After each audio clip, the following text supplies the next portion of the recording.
Aqui. Olá, turma. Será que eu estou sendo ouvida? Acho que sim, né? Já está na nuvem. Acho que eu estou sendo ouvida. Então, participantes, eu estou aguardando a entrada dos participantes, tá bom?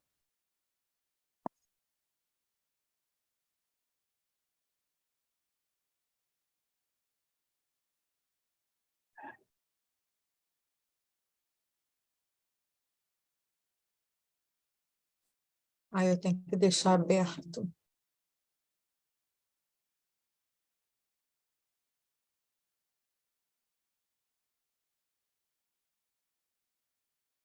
Deixa eu ver.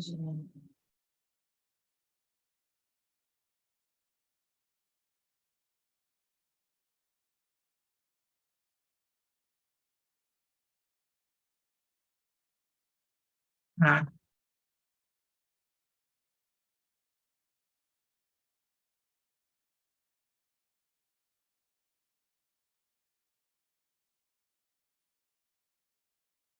Mas filosofia.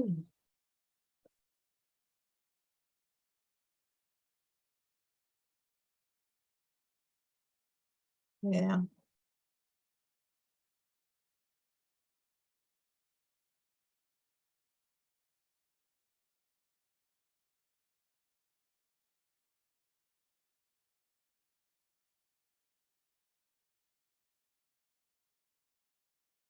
Como é que eu abro aqui? Como é que eu amplio? Como é que eu amplio aqui?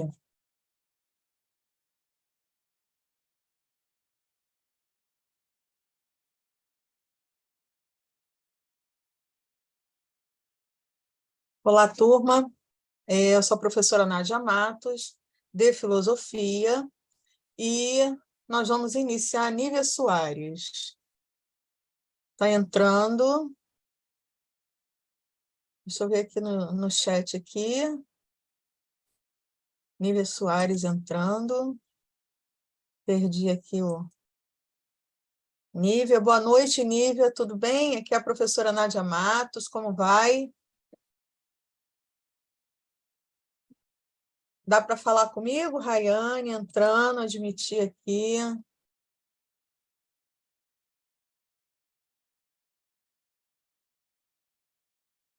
Vou tentar aumentar um pouquinho a minha câmera, né? Ah, Rayane, Nívia, boa noite, tudo bem?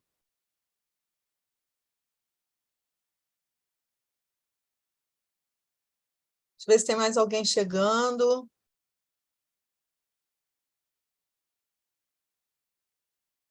Onde é que está aqui o nosso chat? Está aqui. Boa noite, querida. Tudo bem? Estamos nós aqui. Ainda bem que vocês chegaram, que eu tenho companhia. Vocês querem me perguntar alguma coisa?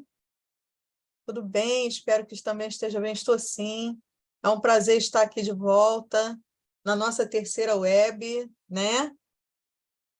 Vocês querem me fazer perguntas sobre alguma coisa? Sobre a P3, alguma coisa? Eu trouxe o material, né? Para a gente começar a discutir aí filosofia moderna, né? O período aí moderno aí da filosofia, filosofia contemporânea. E eu quero saber se vocês querem fazer perguntas, se querem conversar comigo algum assunto. Vou deixar vocês à vontade para colocar no chat em um instante, tá bom?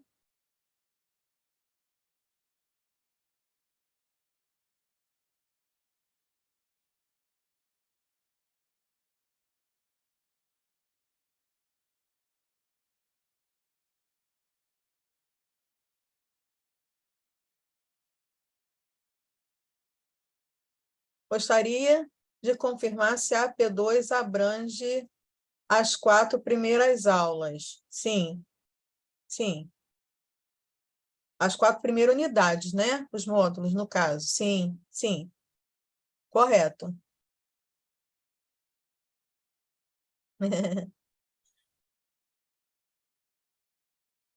Tá tudo certinho com a P3? Tá todo mundo entendeu direitinho a P3, gente? Pessoal, eu queria falar para vocês o seguinte, tem muitas pessoas que perderam pontos, né, na AP1 por falta de referências. Eu falo isso em toda a web. Mesmo que as referências tenham sido indicadas por mim, não é para escrever referência, o material disponibilizado pela professora, não, gente. Esse material tem nome, a gente precisa referenciar, precisa dizer de onde que a gente tirou a nossa pesquisa, tá certo? Então, quero pedir atenção a todos que estejam presentes e os que vão assistir a essa web-aula, que estejam atentos à questão das referências, porque não existe um trabalho acadêmico, uma pesquisa, um projeto que não tenha referências. Então, isso é uma coisa que a gente tem que estar antenado, não só na minha disciplina, mas em todas as outras, tá certo? Então, quero que vocês estejam bem atentos a isso, tá? Então, vamos lá. Tem uma outra coisa que eu quero conversar com vocês, que eu, inclusive, já coloquei em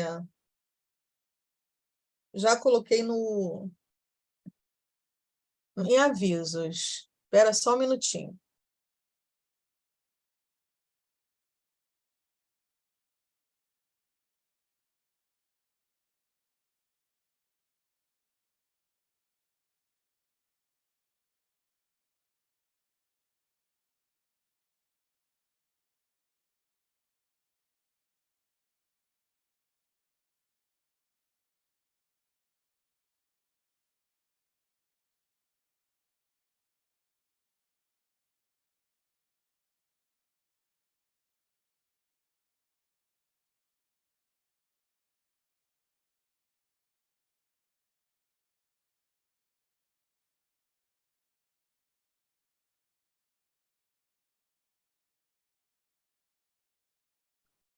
Sumiu aqui. Espera aí, que eu estou voltando, tá, gente?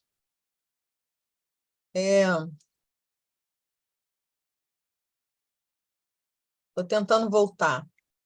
O Zoom tem isso. Quando a gente sai para voltar, depois é mais difícil. Conferência, iniciar a reunião. Estou eu aqui de novo. Bem, eu gostaria de falar com vocês sobre a pesquisa, tá, gente? Existe uma pesquisa aí com relação à universidade que nos arremete a uma reflexão, né? Então, essa pesquisa, ela gira em torno, né, do que a gente está entendendo, né, sobre a nossa universidade, sobre o trabalho da universidade, o trabalho dos seus professores. Então, eu gostaria de pedir a vocês que não deixassem de responder, porque se vocês não responderem, fica assim uma coisa muito vaga, é uma coisa que não vai contar como uma pesquisa na realidade. Então, a participação de vocês é fundamental nessa pesquisa, né? NPS, tá? Eu coloquei em avisos para vocês, peço que vocês deem uma olhada, participar dessa pesquisa, porque acontece durante todo o semestre. Mas o quanto antes vocês participarem, para nós é melhor, porque essa pesquisa ela tem o objetivo de ouvir, né, os alunos, né, e promover melhorias para o curso. Então, é muito importante para mim, para os outros professores, para a nossa coordenação, para toda a universidade, né, para toda a comunidade acadêmica, que vocês respondam, que vocês participem, né, que vocês entendam, né, que de 9 a 10 representa o sim, né, que é o esperado, que é aquilo que vocês gostariam que estivesse acontecendo mesmo. De 7 a 8, neutro, e de 9 e 6, né, significa um não, né, uma média baixa. Então, assim, é legal que a gente possa ouvir vocês, legal que vocês deixem para nós a opinião de vocês. Então, eu quero pedir mais uma vez que vocês não deixem de participar dessa pesquisa do NPS que eu deixei lá para vocês em avisos, tá? Eu conto com a sinceridade de vocês e com o bom senso de vocês, né? Para que a gente possa crescer junto, ok? Obrigada. Então, pessoal, eu vou entrar agora em filosofia, tá? E já que vocês não perguntaram mais nada, eu vou entrar então no material que eu trouxe, né, para a gente poder falar um pouquinho da filosofia no período contemporâneo, tá bom? Então, eu vou abrir aqui. O Zoom ainda é o meu... Aqui está. Espero que todos vocês estejam vendo. Eu gostaria só de abrir a minha tela. Estou com dificuldade de abrir a tela. Vocês estão vendo direitinho, pessoal, aí? Como é que eu faço para abrir? Queria puxar ela. Ah, puxei. Abrir. Ah, ampliei. Tá ótimo. Então, pessoal, vocês estão conseguindo? Estão conseguindo ver aí direitinho? Vê se vocês estão visualizando aí. Bom, eu vou começar, então, com filosofia moderna. Será que tem alguém para entrar? Se tiver alguém para entrar, a gente entra. Eu vou iniciar, então. Tem alguma coisa no chat? Sim, sim. Ah, que ótimo. Então, tá ótimo. Filosofia moderna, tá? Então, eu trouxe, a princípio, eu trouxe aqui para vocês o nosso mapa mental, né? Então, esse mapa mental, ele vem falando justamente, vem trazendo ele vem trazendo aqui um resumo do que eu vou falar para vocês, tá certo? Então, filosofia moderna, a gente lembra, né, de vários filósofos, como Leibniz, como Pascal, como Spinoza, né, que é o nosso Deus da natureza aí, né, e Descartes, tá? Então, aqui, a gente vem falar sobre a frequência, né, que é dividida em duas escolas. As escolas racionalistas, desculpe, e escola empirista. Aí, nesse caso, elas divergiam, né? E nessa divergência vem surgindo, então, um crescimento, né? Na verdade, o que é o empirismo? O empirismo, ele argumenta que todo conhecimento humano deve ser adquirido de experiências sensoriais, né? Então, o empirismo, ele fala das vivências, ele fala dos instintos, ele fala do conhecimento nato. Então, isso é empirismo. E os racionalistas, eles falam justamente da reflexão, do raciocínio, da lógica.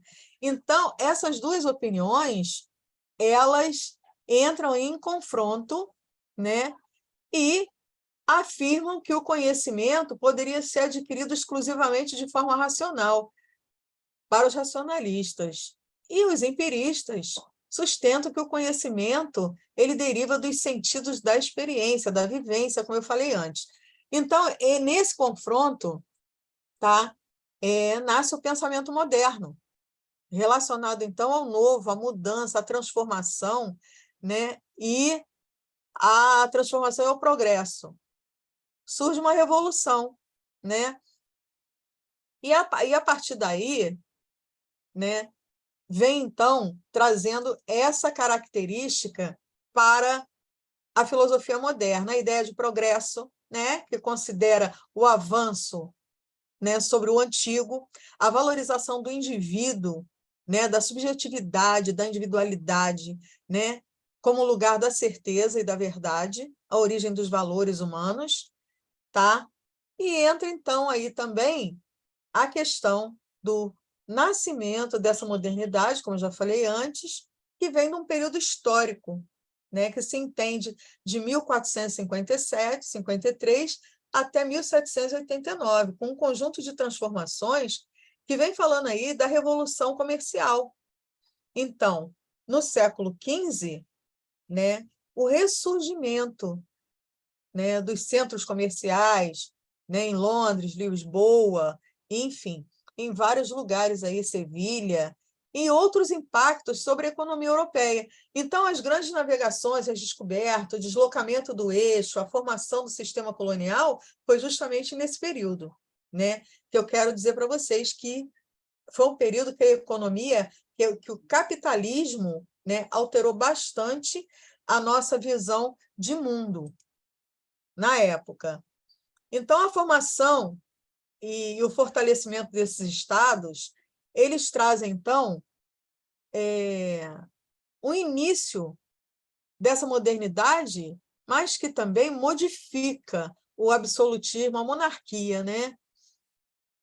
E aí, Portugal teve a Revolução de Aves, né, de Dom João, França, que foi o fim da Guerra dos 100 Anos, né?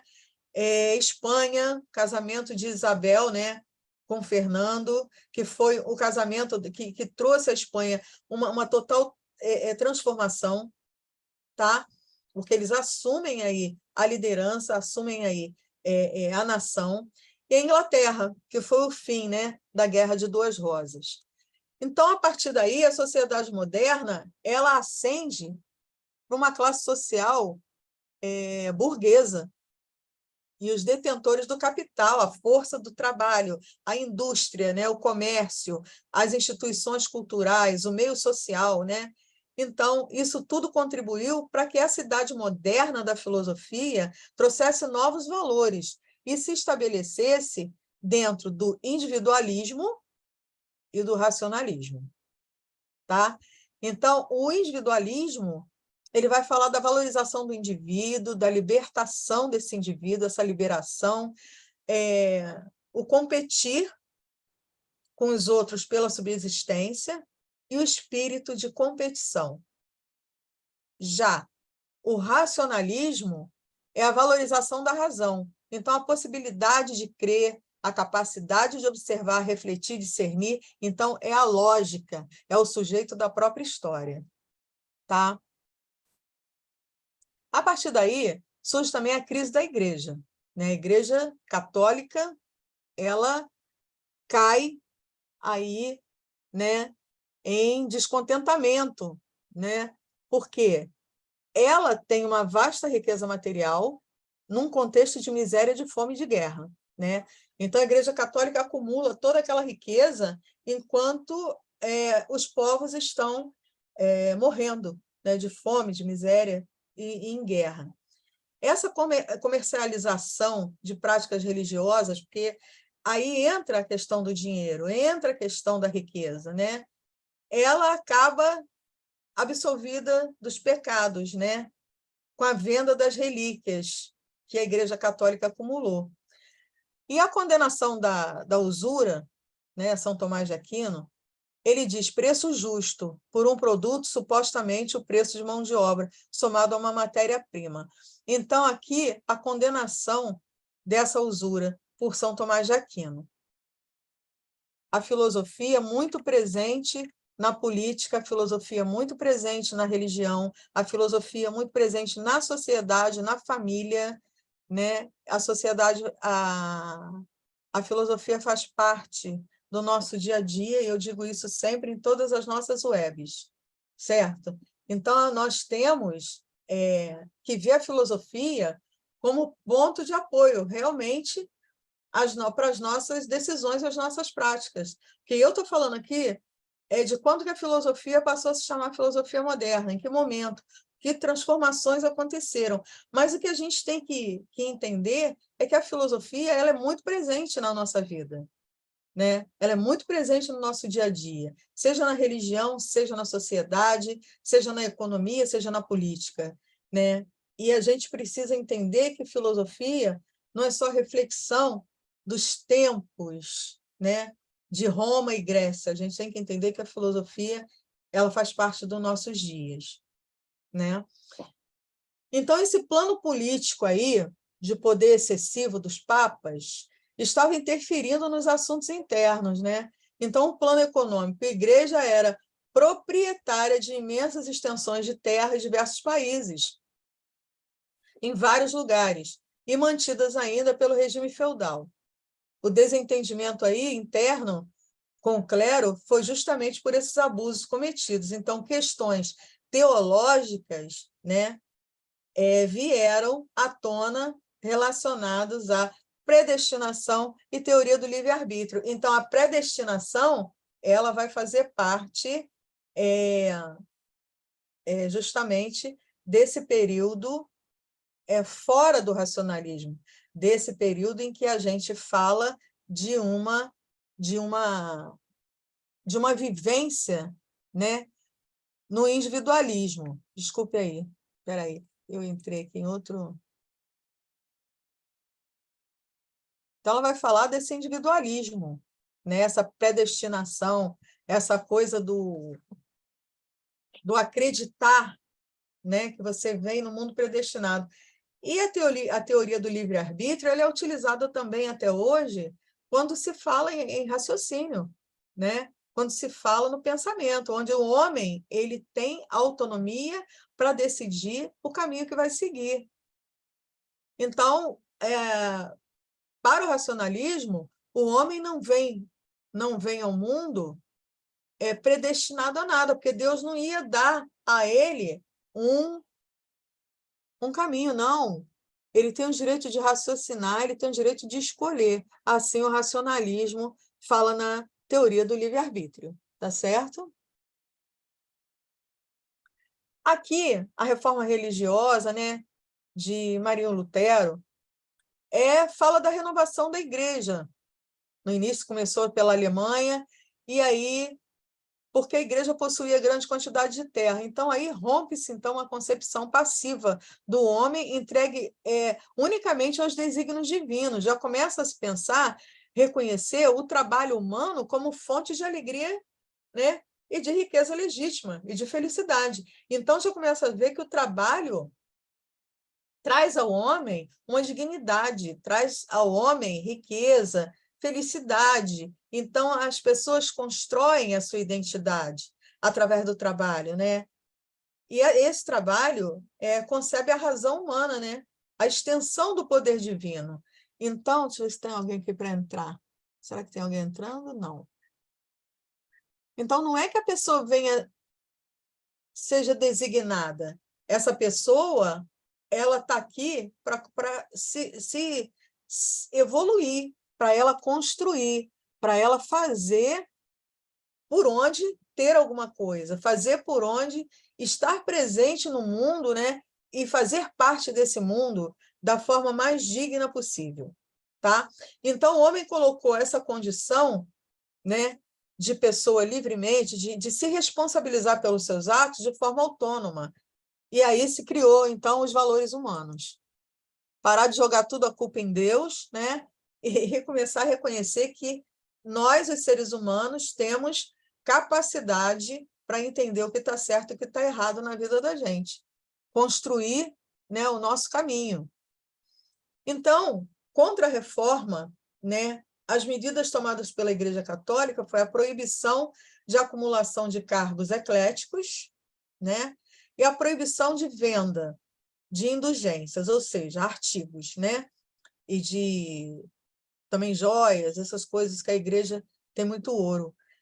E a criação de seminários para a formação do clero, a censura dos livros considerados ofensivos à doutrina cristã, né, também teve, e o desenvolvimento da ciência natural e de novos métodos científicos. Então, confiança na razão humana, ou seja, nós tivemos aí, começamos a conquistar, a filosofia começou a conquistar junto com a sociedade o direito de construir, né, as razões, construir os pensamentos, construir os valores, né, os caminhos, a política, o que é bom para o ser humano, o que é viver bem, o que nós precisamos, o que nós necessitamos para viver bem.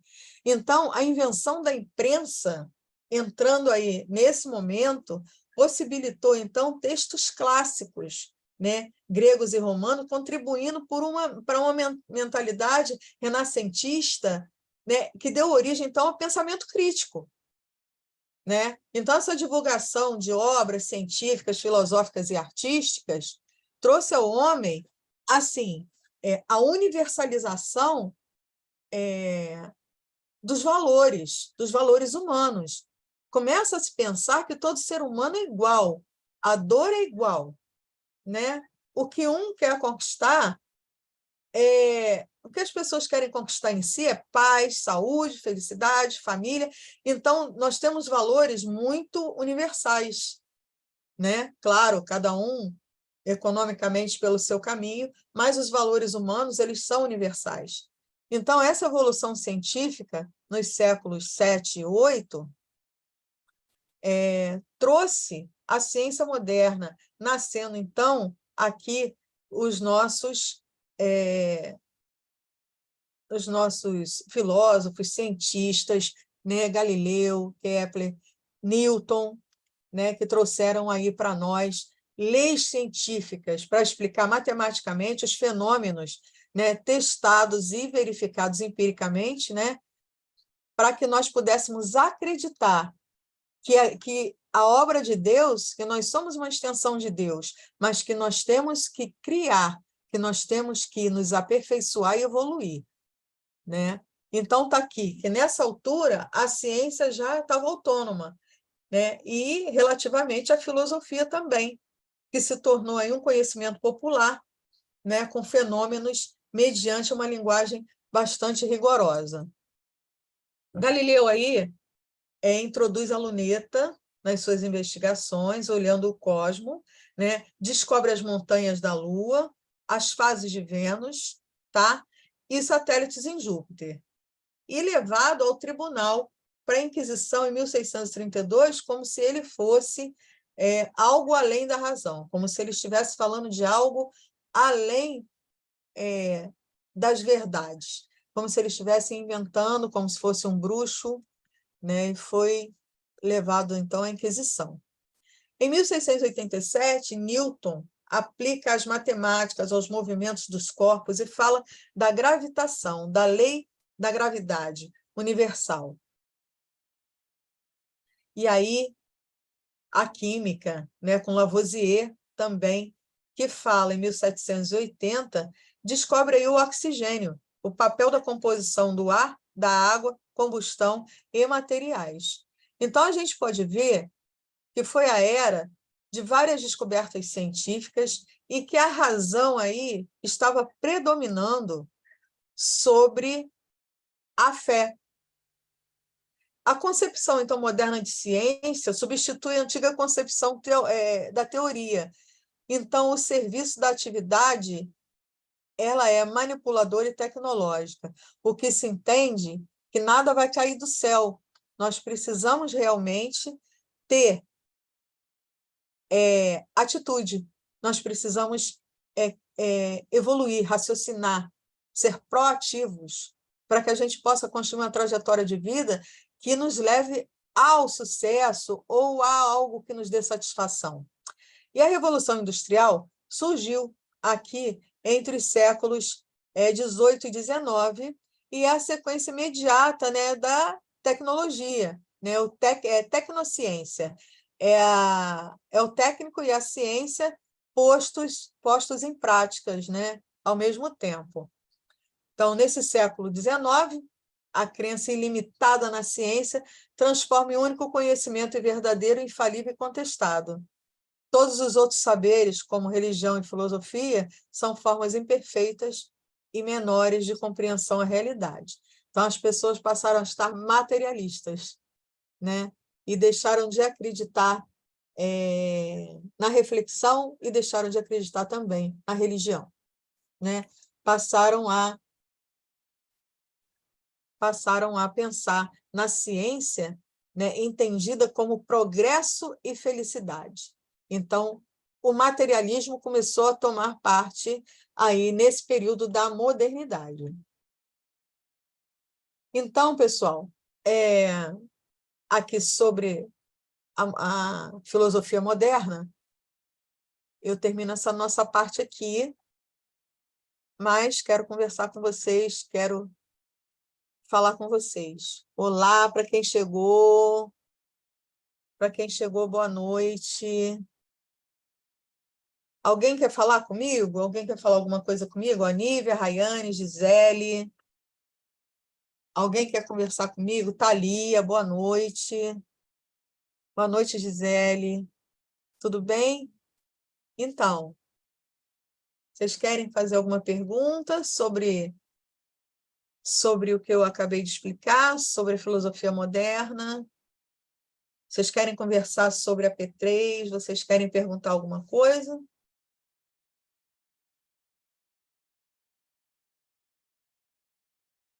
Eu gostaria que quem entrou agora queria saber sobre a Igreja Católica. Sim.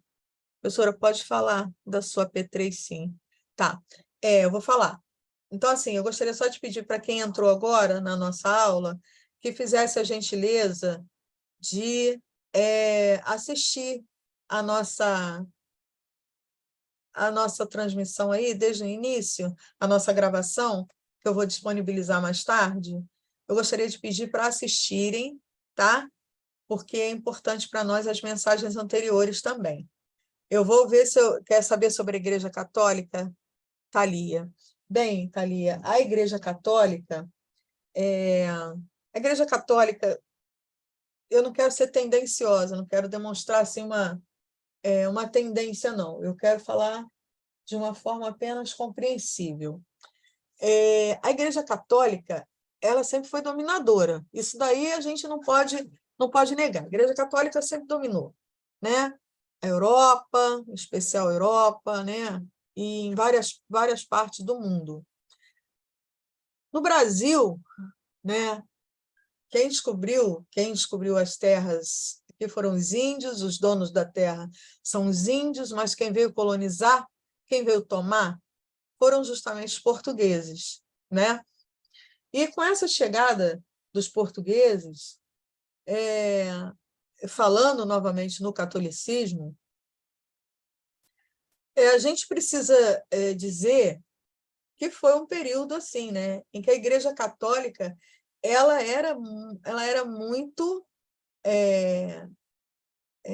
como é que eu vou dizer, predominante, ela era muito, perdi a palavra, mas ela mandava. A Igreja Católica que mandava, a Igreja era dominadora. Então, essa questão do ser dominador trouxe para nós alguns prejuízos também, tá? Porque na educação, por exemplo, eles foram os primeiros professores do Brasil, né? E os índios, na verdade, na realidade, os índios, eles foram muito massacrados, né, pelos padres jesuítas, porque os padres jesuítas eles trabalhavam com castigos físicos. E, nesse caso, os índios eram donos da terra, eles não tinham os conhecimentos que quem veio da Europa trazia. Então, como eu estou falando, o período dessa modernidade é justamente esse. Chegaram aqui de caravelas, eles já tinham tecnologia, de barcos enormes, né, né, embarcações enormes. Então, eles já estavam nesse período da modernidade e eles já tinham tecnologia. O que a gente precisa ver é que a Igreja Católica sempre foi dominadora. E acabou, né, que quando o governo português, que estava no Brasil, regendo, né, aqui, né, a coroa brasileira, acabou mandando os padres jesuítas saírem. Eles tiveram que sair do país, né? Eles começaram sendo os professores, primeiramente, dos índios, com muito maus tratos. Os índios apanharam muito, muitos morreram, né? Muitos muito machucados. Quando a gente vê em muitas fotos, em muitos livros, você vê os índios sentados no chão acorrentados, né? Porque havia aqueles que não aceitavam aquilo, eles eram livres, eles eram donos da terra. Então, assim, eles apanharam muito para aprender a Bíblia, né? Aprender os desígnios da Bíblia. Então é isso. A Igreja Católica sempre foi muito dominadora, muito rica, né?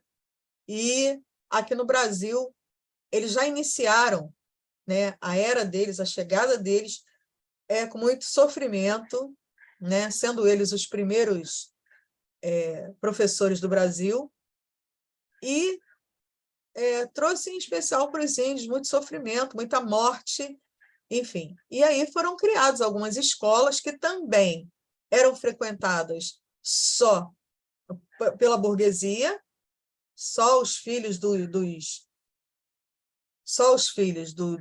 elementos da corte, né, que poderiam. A religião, então, pode ser feita para que a população não se revolte?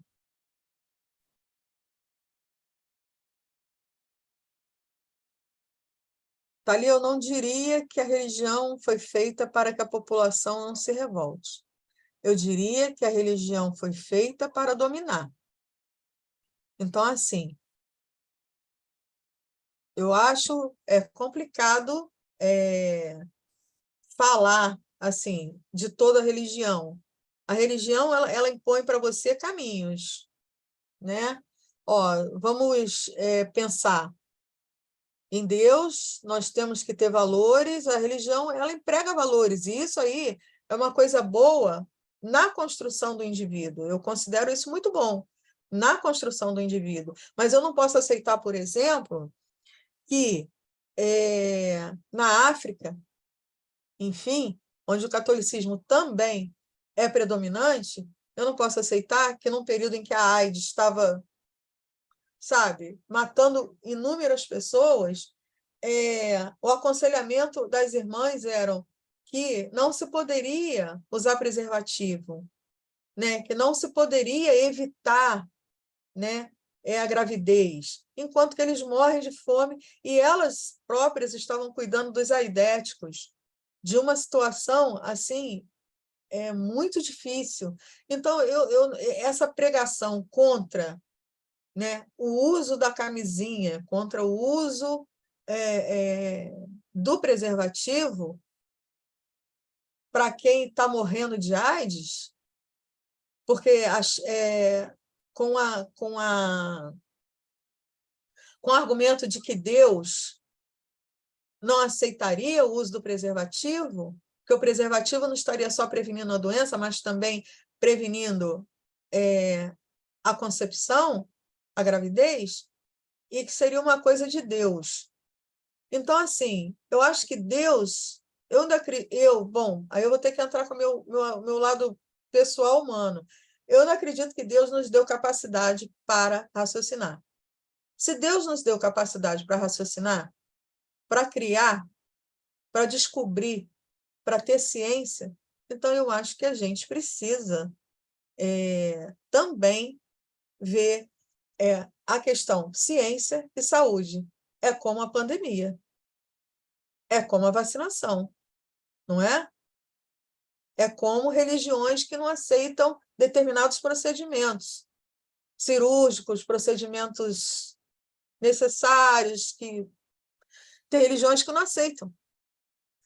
Então, eu sou a favor de pensar que Deus nos deu capacidade de promover ciência, de promover pesquisa, de promover descoberta, de ter inteligência para curar o outro, de ter inteligência para educar o outro, de ter inteligência para construir, né, e trazer benefícios para a humanidade. Então, essa é a minha maneira de pensar, né? Então, assim, eu não ia aceitar. Então, se você está dentro de uma religião que emprega alguns procedimentos que podem afetar a sua saúde, que podem afetar a sua moral, existem seitas, existem milhões de coisas por aí, né, em que cada um fala o que bem entende, certo? Então, cabe a nós o quê? Refletir, pensar, descobrir o que é bom para mim, o que eu aceito, o que eu não aceito. Bem, eu sou a favor da ciência, e Deus em primeiro lugar, né, as forças universais, né, superiores em primeiro lugar, mas a gente está aqui, né, para estudar, para descobrir, né, e para escolher. Então, a minha escolha vai ser justamente aceitar o que a ciência nos proporciona para alcançar a longevidade. É isso que eu penso, é essa a minha reflexão aí com relação à modernidade. Eu não sei qual é a opinião de vocês, mas eu vou aceitar todas as opiniões. Gostaria que vocês colocassem aqui no chat para mim.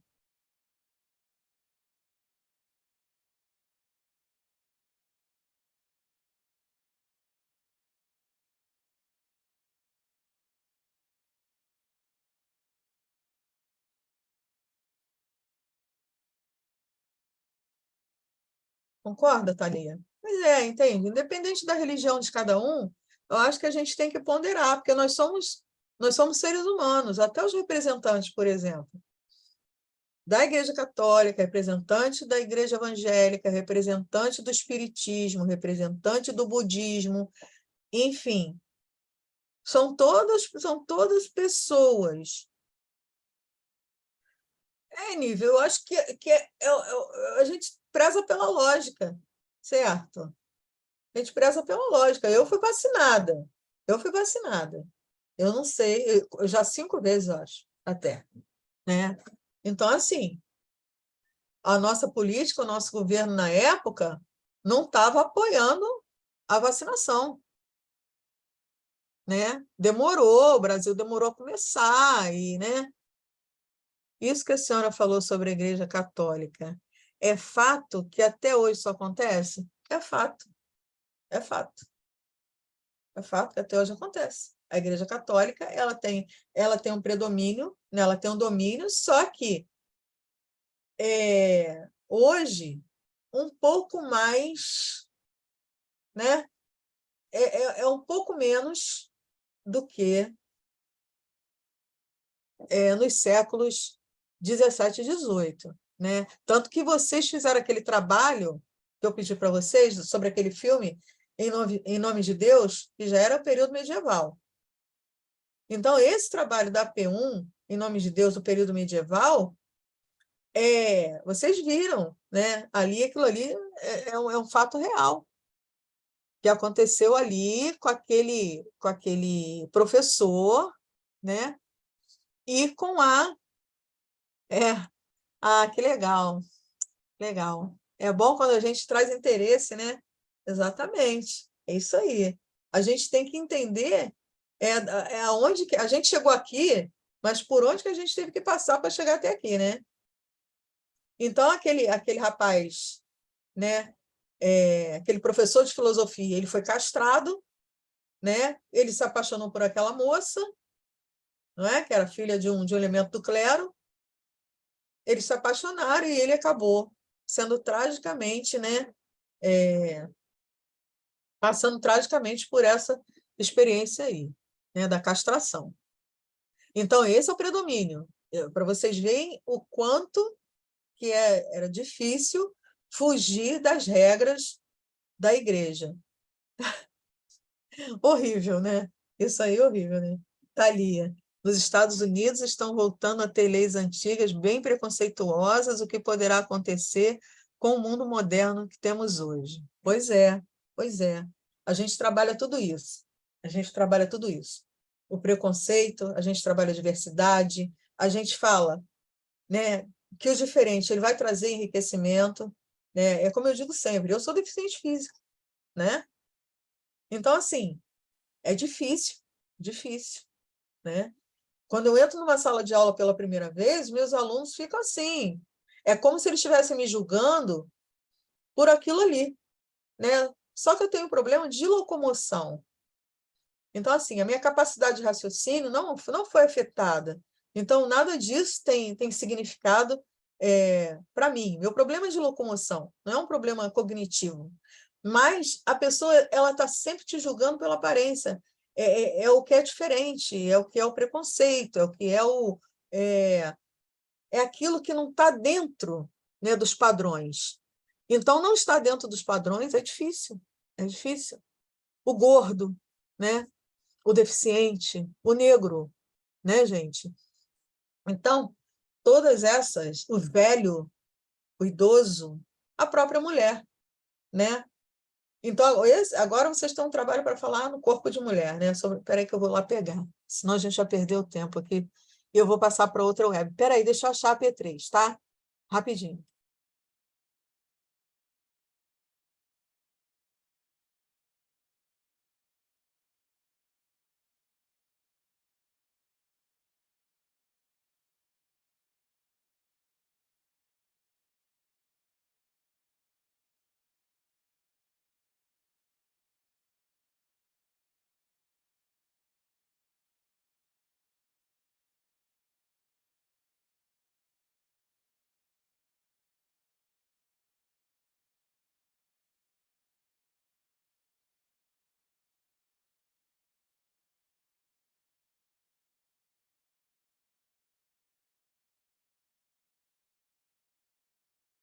Espera aí, deixa eu entrar novamente aqui, na web novamente.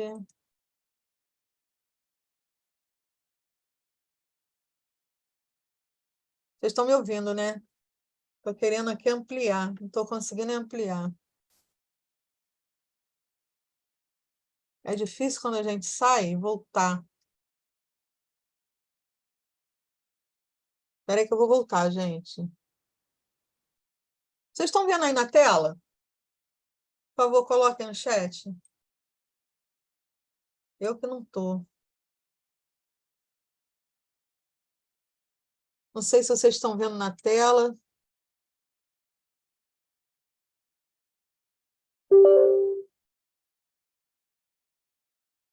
Estou querendo voltar para a web, mas eu não consigo. Olha só que luta.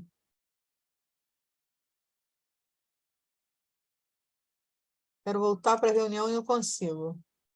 Ah, voltei, voltei. Então, deixa eu ver se eu pego aqui na tela. A P3 está aqui, ó. Ó, tá dando para ver, né? Tá dando para ver, pessoal? A P3 aí na tela? A Gisele diz assim, sim, infelizmente... Ah, peraí, perdi. Infelizmente, é a realidade que sofremos preconceito, mesmo de forma indireta. Sim, sim, sim. Todos de alguma maneira, o pobre, né? Todos de alguma maneira sofrem preconceito. A gente, por vários motivos, nós sofremos preconceitos. Então, olha só. Mulheres na história da filosofia. A tarefa filosófica de um feminismo sem onda. Então, aqui, tá? Eu estou falando justamente sobre a mulher, né? E aí, o que eu estou perguntando? A proposta é ler essa contextualização aí, ó, isso aqui que está na tela é para vocês, ler esse texto, né?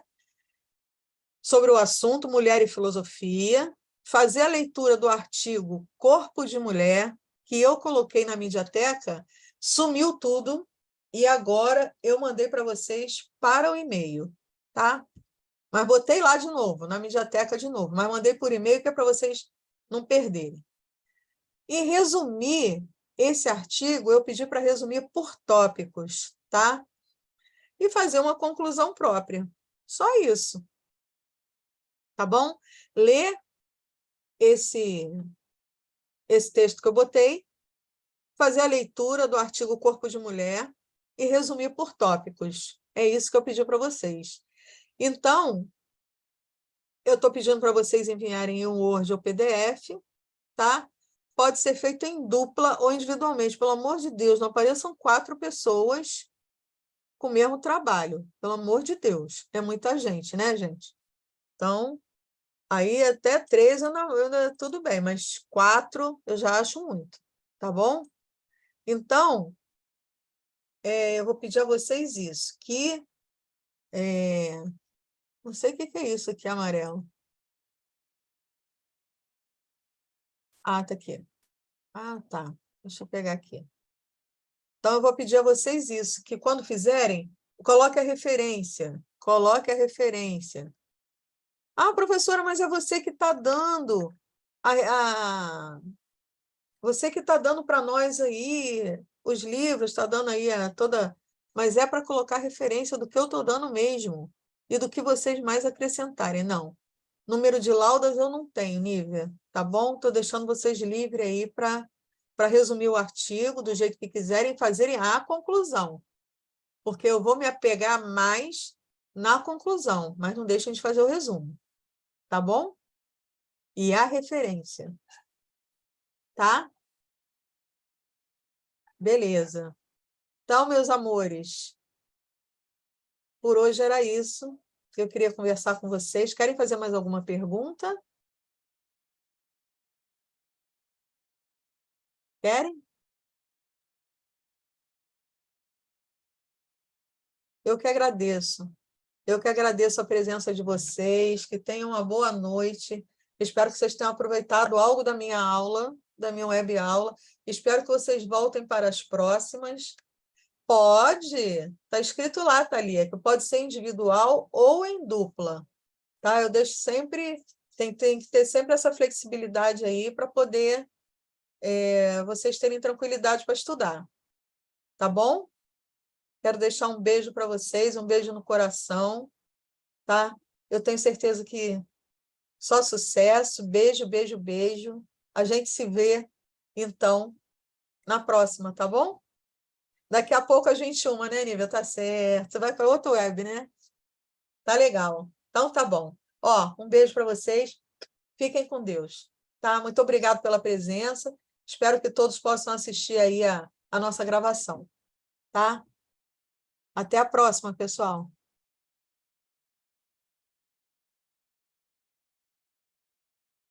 Boa noite.